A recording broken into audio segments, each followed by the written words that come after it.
Hello, Chris. You are on the line. What would you like to talk about today? Oh, hi. I am like totally new to all this stuff about like deconstructing and all of that.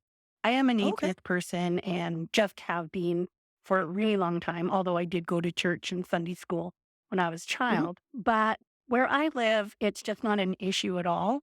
Yeah, I just sort of wonder if I'm in a bubble here in Victoria with religion. It's just not an issue. And I sort of fell into flat earthers a while ago. And from there, God. got through different things, eventually to ACA, the line, etc. And it was all new and interesting to me, the struggle that people in the States have with religion. And I've lived all across Canada, from Labrador to Vancouver and everywhere in between, and never had an issue. So I'm wondering if I'm living in some kind Wait, of a bubble. so everywhere in between? Like, did you live on the prairies at any point? Yes, Alberta. Really? You lived in Winnipeg. like Saskatchewan, Manitoba? You lived in Winnipeg and you didn't run into, okay. Well, I did you not. you are a lucky person. Let me just say, because yeah, Manitoba is very religious in a lot of in a lot of places. If you I lived heard. largely in the cities, you may have escaped it. But like if you want to go out to Steinbeck and Morden and like go, there's a lot of places that are like just really theocentric. Anyway, all that to say, I'm excited There for were you that places you've like lived most of your Gimli. yeah. But my experience, I guess, is the opposite of yours. I've lived in a lot of communities where just religion was super, super important. So I guess this just goes to show that anecdotal evidence isn't necessarily great evidence of how things are. But Yeah. I'm We kind did of like Chris. live in areas. Sorry, I was just going to say, I'm we kind of did like live you. in So areas. I live in Nova Go Scotia. ahead. So I'm Nova Scotian. Mhm. I live in Nova Scotia. And I'm kind of like you in that we're pretty secular here in Nova Scotia. Like there's obviously like a decent amount of religious people. I think we're almost like 50-50 with like believers, non-believers in Nova Scotia. Like we're a pretty secular place here. And when I went out to visit Paul in Alberta, I was shocked that there was a publicly funded Christians like Catholic school system. There's a whole ass Catholic school Mhm. system. So there's people who have to make a decision. Like they have two choices of school, like the secular school that gets the same amount of public funding as the Catholic school, but the Catholic school gets bolstered by additional funding. So it's the better funded school, but has mandatory prayer and stuff and is a public school with public funding. So a lot of people will choose to The send their same in BC. children to the right. Okay, so I mean, that doesn't seem like a problem. Yeah.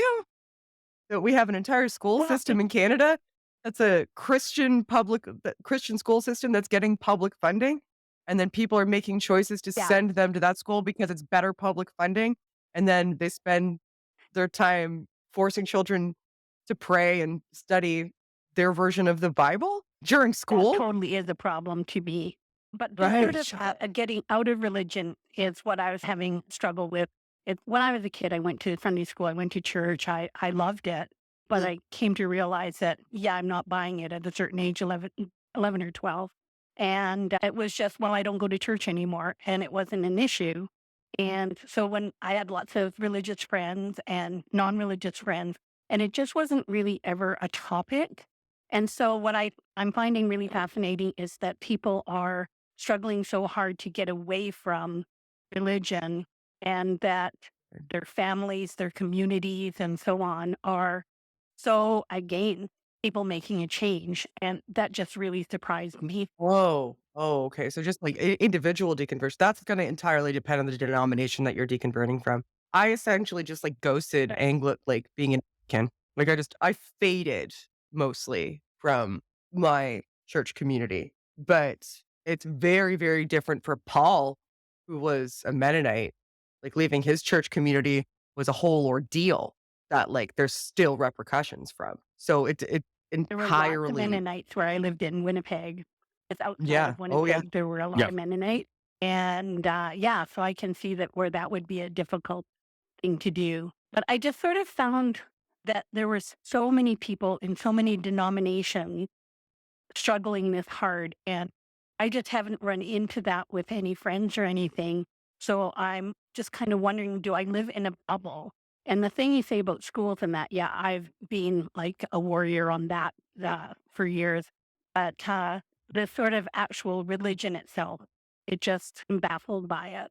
I think a lot I, of people may be struggling if with it and they just aren't articulating it to you too as well. Go ahead, Paul. Sorry. I think in some senses you are. I think in some senses you are living in a bubble, but you are living in the kind of bubble that most of us in this sphere would like to create all of North America to be a bubble, much like you are, where, how you religiously affiliate is not any more important than your favorite type of ice cream or, or, the style of socks you like to wear. Like we would all love to live in a world where it's that unimportant to people. Unfortunately, both in Canada and the US, religion is a major force in everything from politics to interpersonal relationships to marriage relationships to child rearing.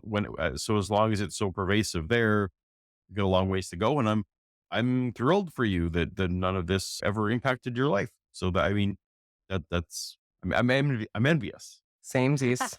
Well, I'm definitely going to pay more attention because I just can't believe I've been in a bubble this long and all of our friends are majorly non-religious. Some are religious and they do their thing and we all carry on and religion just isn't much of a topic. Well, I you're the model I for the wish rest of that us was then. transmissible to the rest of the world. That's right. I'll have to figure out a way to bottle it. Anyways, thank you very much. I just noticed you guys were from Canada and I thought, geez, how come this has never hit my radar before? And I need to thank the flat earthers for that. Oh, I really enjoy your show and all the other ones. And thank you for taking my call. Not a problem, Chris. Have a good day. Bye. Thank Thanking I the just flat heard is that earthers I is know. flat earthers are the gateway to the atheist community on I YouTube. was just saying, thank you to the flat earthers is not a sentence I've heard anyone say before.